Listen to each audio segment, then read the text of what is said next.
Dan kita tahu bahwa dosa itu bukan hal yang sepele. Ya, dosa adalah merupakan pelanggaran akan hukum Allah.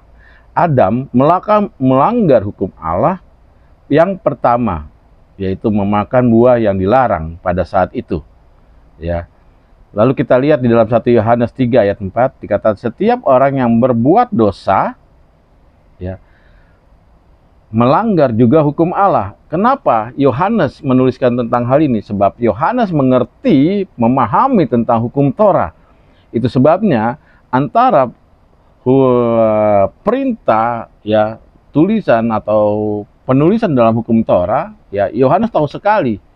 Itu sebabnya dalam penulisan kitab 1 Yohanes 1 Yohanes pasal 3 ayat 4 dikatakan setiap orang yang berbuat dosa melanggar juga hukum Allah, sebab dosa ialah pelanggaran akan hukum Allah. Jadi dosa itu bukan hal yang sepele. Ya, tidak bisa kita sepelekan karena dosa itu adalah pelanggaran akan hukum Allah. Sehingga dari dosa itu menyebabkan kesalahan, kelemahan, ya, dan lain-lain. Dosa ini akibat dari manusia kebebasan menolak untuk tidak tunduk kepada perintah hukum Allah. Ya. Jadi, apakah ini semua gara-gara iblis? Ya, karena iblis yang menggoda perempuan pada saat itu di Taman Eden. Ya, Kejadian pasal 3 ayat 4 dan 5. Kejadian pasal 3. Tetapi ular itu berkata kepada perempuan itu, sekali-sekali kamu tidak akan mati. Tetapi Allah mengetahui bahwa pada saat itu kamu memakan, matamu akan terbuka dan kamu akan menjadi seperti Allah. Lalu tahu tentang yang baik dan yang jahat. Ya, dikatakan pada saat itu inilah hoak pertama yang diciptakan iblis. Ya, dalam ayat ini iblis betul-betul ada tendensi menjadi seperti Allah dalam pemberitaan hoak. Ya, sehingga manusia memberontak.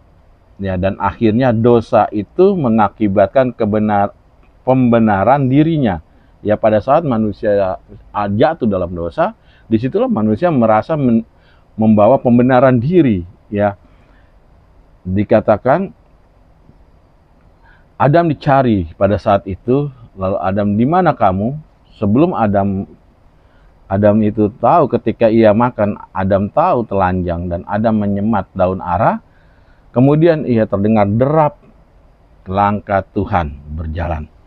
Dan disitulah ada banyak lambang-lambang yang dialami. Bukankah Allah punya kemampuan?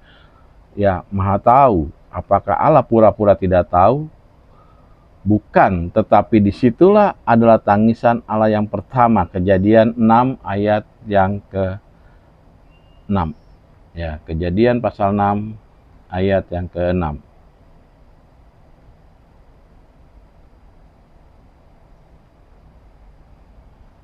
Maka menyesallah Tuhan bahwa ia telah menjadikan manusia itu di bumi dan hal itu memilukan hatinya. Ya, bukan berarti Allah menyesal tentang dia menciptakan manusia. Bukan seperti itu. Jadi yang Allah sesali, mengapa manusia mengambil langkah untuk menuju dalam kematian. Ya, padahal manusia diciptakan untuk kekekalan. Dan manusia mengambil langkah dalam kematian. Itulah yang sangat Allah sesalkan. Dan disitulah dikatakan, itulah sebabnya kalau kita belajar 10 mitzvot Allah ya dalam Keluaran 20-17, tapi kita perintah yang ke-10 yang kita tekankan, jangan mengingini rumah sesamamu dan jangan mengingini istrinya atau hambanya laki-laki atau hambanya perempuan dan lembunya dan keledainya.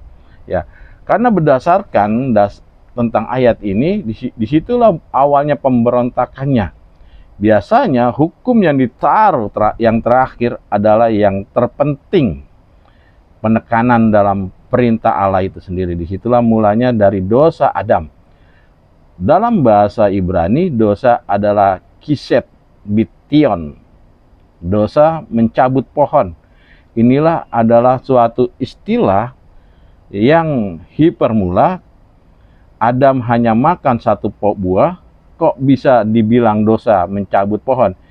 Ini adalah alegori, ya. Sama dalam kitab Roma dikatakan, Roma pasal 6 ayat 23, kematian inilah yang diperjuangkan oleh Tuhan supaya manusia ini jangan mati, sebab manusia diciptakan bukan untuk kematian.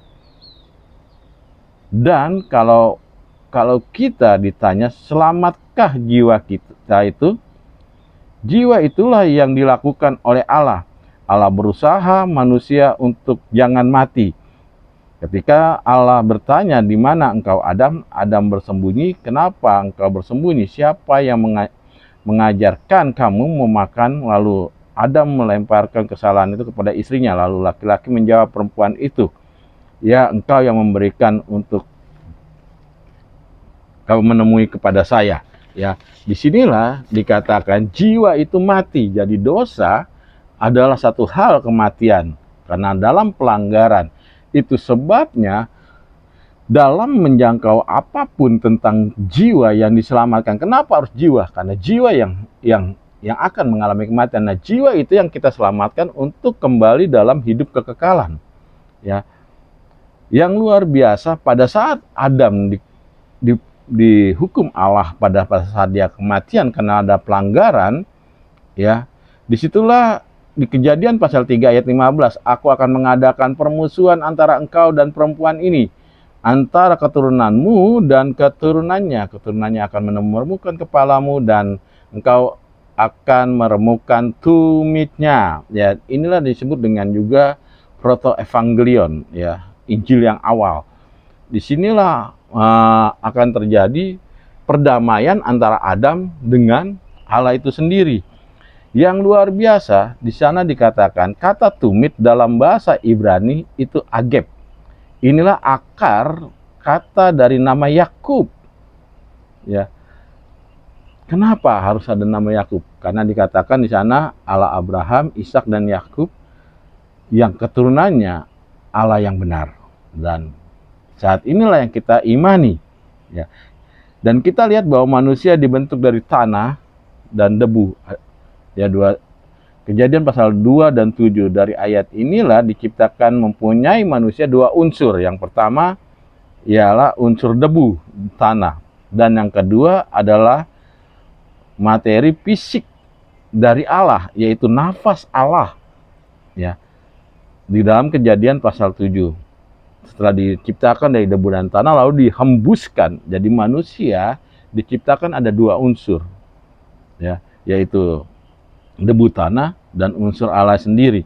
Nah, sejak saat inilah manusia berdosa, ia tunduk dalam kematian secara fisik setelah ia melanggar dari hukum Allah, yang mana unsur fisik berasal dari tanah, yaitu apakah jiwa dikutuki oleh Tuhan? Tidak. Yang dikutuki risikonya adalah unsurnya, yaitu tanahnya. Apa risikonya? Selamatkan jiwa.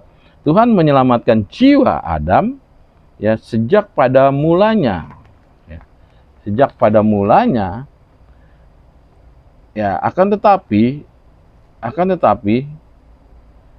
Adam bersyukur ada janji-janji keturunannya yang akan datang dari rahim perempuan itu.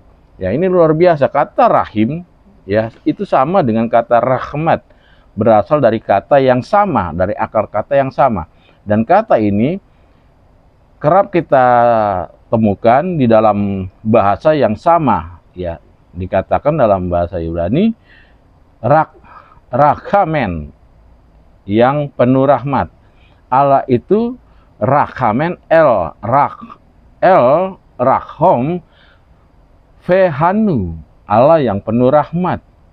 Allah yang penuh rahmat inilah ada hubungannya dengan rahim wanita. Jadi disinilah yang luar biasa. Ya, ada satu kehidupan yang Allah ciptakan ke depannya dari kutukan perintah Adam dalam kematian. Itu sebabnya dikatakan dalam dalam Matius 28 ya, ayat 19, pergilah jadikan semua bangsa murid. Bukan berarti pergi saja, tetapi di situ ada kata leka. Ya, leka artinya berjalan. Ya, berjalan dengan satu hukum yang sudah ditetapkan oleh Tuhan Yesus. Jadi, kata ini juga dibaca oleh Rasul Paulus dalam Kolose pasal 2 ayat 6. Kamu telah menerima Kristus Yesus, Tuhan kita, karena itu hendaklah hidupmu tetap di dalam Dia, tetap di dalam Dia. Kamu telah menerima Kristus Yesus, Tuhan kita, tetaplah engkau di dalam Dia, artinya di dalam Kristus. Berteosis, menyatu dengan Kristus dan berjalan bersama Yesus. Itulah makna tentang ayat 28 ini, Matius 28 ini ayat 19. Ya, bukan hanya pergi, tetapi ada makna leka, yaitu berjalan bersama Yesus. Ya, amanat bukan hanya untuk memberitakan ya kabar sukacita, tetapi ada makna kedua, hidup berjalan bersama firman Allah, hukum Allah. Ya, itu sebabnya ada satu pujian yang mengatakan jalan serta Yesus. Itulah makna tentang Matius 28 ayat 29. Jadi kenapa harus kita menyelamatkan jiwa? Sangat pentingkah jiwa itu? Sangat penting, karena jiwa itu binasa. Itu sebabnya kenapa kita harus menyelamatkan jiwa, karena Allah dahulu telah mengajarkan kepada kita. Ya, itu saja. Tuhan Yesus memberkati kita semua.